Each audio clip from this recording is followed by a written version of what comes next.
Oh, Káspar Li would like to speak. Like, I kind of use my YouTube, Twitter, and Facebook as like, Twitter!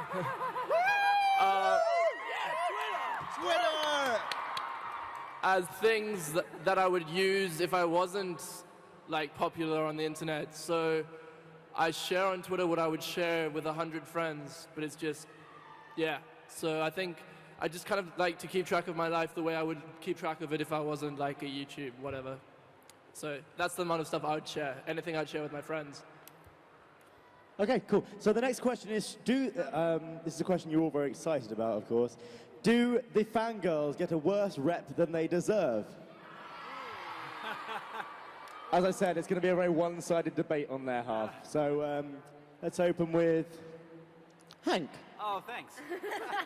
I mean, what's the rep? What's the rep that the fangirls get? Well, I think the word fangirl encompasses the rep that they have.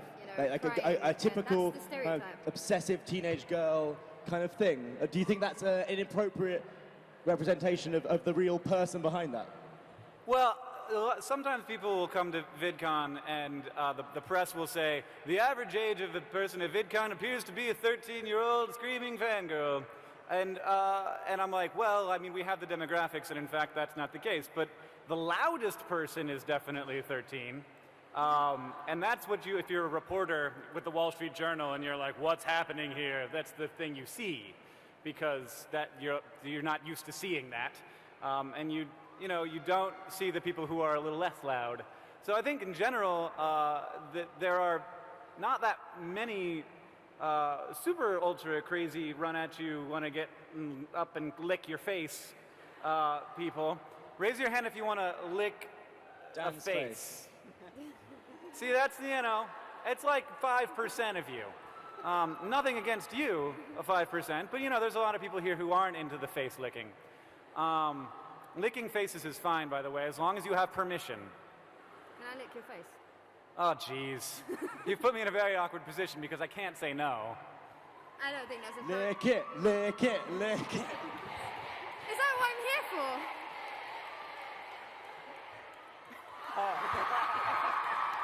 There was a flash at the exact right moment, so someone got that. It's Thanks, on Tumblr. thanks, Emma. It's nice to meet you, by the way. I'm Emma. Nice to meet you. Yeah. But yeah, I mean, I think that enthusiasm and excitement is never something to be criticized, is my basic answer. Beyond the actual question of how many of them there are, I think that being excited about stuff is the best thing.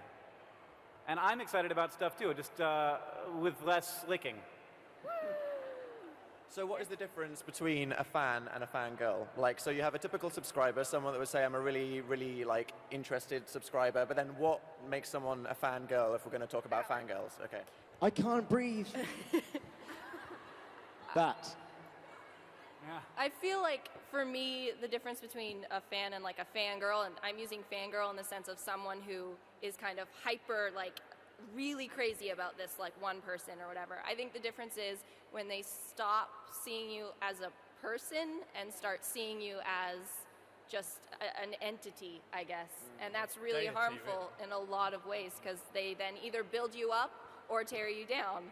And they'll often get to the place and then they feel like they have ownership of you, and it's not okay for someone else to like you as much as they do. And it's that's not good for them, because you never depersonalize someone. Everyone's a person, you got to remember that, no matter how great they may appear on their websites, just like Dan. Thanks. Yeah. No, I think that what we should be saying is that when you use the term fangirl, I think that these days the phrase fangirl has almost become a derogatory term for not just a fan, but like you said, a really, really crazy fan. And so in that sense, it's is the question that are all fans being labeled as fangirls, when actually there's just more people that they're fans, but they're not exhibiting the kind of crazy behavior that makes us go, grr, fangirls. Would you say that most of your audience is fans Well, or that's the thing. fangirls? No, because I think what a lot of YouTubers don't realize is that an insane majority of their audience aren't that hardcore. Like, obviously, when you come to an event like this, most of the more hardcore people will turn up because they want to make the effort to actually get off the internet and go to meet someone. So thanks, guys, for leaving the house. I'm very impressed. But yeah, I mean, I think about 70% of someone's subscribers just subscribed to a random YouTube channel and they're like, hey, I like that guy. And then maybe like another 20% are fans. But then it's like maybe like 3 or 2 or 1% are the fangirls. But then everyone seems to be so obsessed with the behavior of a tiny, tiny minority. I think often what we mean when we talk about fangirls as well is that kind of unconditional love. That's what terrifies me. Like loving. Oh, it's conditional. It's conditional. Like you can betray this relationship and it. Yeah, you can get a haircut. Yeah. If I did that, like bad haircut, and a number of other things I've seen. Huh? Oh, you're in the shot. Sorry. Yeah. So it's not unconditional. I've seen people mess it up, and I mean, we all sort of have. I think, though, it is really overwhelming when you see someone for the first time in real life, someone that you've seen online for months and months. Because I was the literally same. did this to Emma backstage. Yeah, he fangirled over me. It was fantastic. I've been watching I loved her it. videos for a long time, and I was like, is she going to be? She's on the panel with me. I'm going to get to see her, and then she's going to lick my face. And well, it all happened. But I just mean, like, it is the very first time you actually see a YouTuber in real life, you realize that they are a human. And I think, you go from being someone just on their screen every day to suddenly, and I think it's great. If you're passionate about someone or something so much, then I respect that completely. And I think it's great that you actually, all of you care so much that you're here. I think it's great you have a passion and you love it. The only thing I would ever say is that whether you are a fan or a fangirl, just remember that we're human and we're like you. So when it's a case of, I don't really know what to say now. I drug myself in a rut now.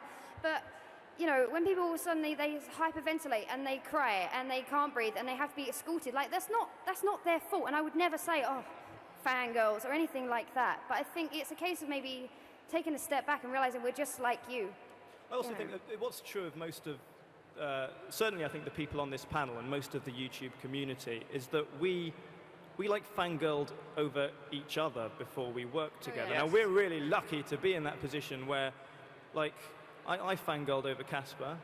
I loved Kaspar's videos, and it was fangirling over Kаспар that allowed me to get him in becoming YouTube. And it's the same with countless other people who you really want to work with, and then you get to and become mates with. But though it's a friendship based on mutual respect of that person's YouTube stuff, mutual respect of their art, but also a little bit of fangirling. There's nothing wrong with that. I would always prefer to be the person, like, obsessed. Maybe obsessed is too strong a word. I would prefer to be the person fangirling over someone or something than the person stood at the sidelines criticizing the people who are fangirling over people and things, if that makes sense. It's cool to like stuff, yeah! Woo! We'll move on to the next question now. So the next one, again, another popular one with the audience was, is the British YouTube community something that should be the envy of the world? Which I think, yeah. So I think we'll open. Someone have something to say about that? I'm not British. Okay. Well, no, we should probably start with Shawna, and then you should talk about another part of the YouTube community, for sure. I mean, I'm jealous that I don't live in London and that it's not easy for me to collaborate with people like this that are really close. And I think that's something that makes this community probably above any other one on YouTube, the strongest in their collabing ability. I think that's awesome.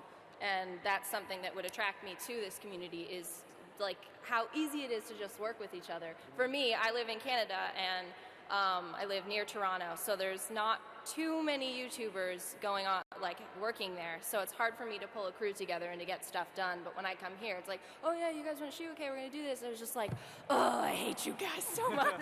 And it's really, really, like, you're lucky to have that, and I'm definitely really jealous of that, and it's really nice that you guys can build on that and keep accepting new people into sort of the fold of what you're doing and to like embrace them. And I know that we've seen that over the last year with different people coming in, and it doesn't mean that people who have been here before are more important or they're old news. It's like now you're a part of the family, and that's why events like this are super cool, because it's like, oh, the family's this together.